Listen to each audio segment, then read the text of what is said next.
நெல்லை மாவட்டத்தில் இடிந்து விழும் நிலையில் உள்ள 250 தொகுப்பு வீடுகளை அரசு சீரமைத்து தர வேண்டும் என்று பாதிக்கப்பட்ட மக்கள் கோரிக்கை விடுத்துள்ளனர். நெல்லை மாவட்டம் கடையநல்லூர் அருகே திரிகூடபுரத்தில் கடந்த 25 ஆண்டுகளுக்கு முன்பு அரசால் கட்டிக் கொடுக்கப்பட்ட 250 தொகுப்பு வீடுகளின் மேற்கூரைகள் இடிந்து விழும் நிலையில் உள்ளதாக காந்தி நகர் மற்றும் இந்திரா நகர் காலனி மக்கள் தெரிவித்தனர்.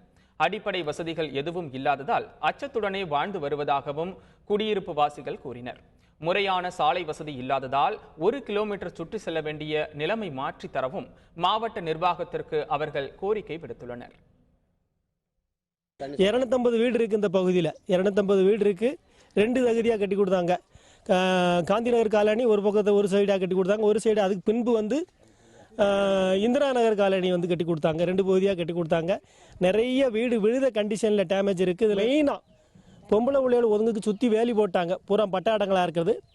வேலி போட்டாங்க. பொம்பளை பிள்ளைகள் ஒதுங்கிறதுக்கு உண்டான வழியே கிடையாது. எங்களுக்கு கக்கூசு வசதி செய்து கொடுக்கணும். சுடுகாட்டு வசதி இதுகளை எங்களுக்கு கண்டிப்பாக கவர்மெண்ட் எங்கள் கருணையாக எங்களுக்கு செய்து கொடுக்க வேண்டும்.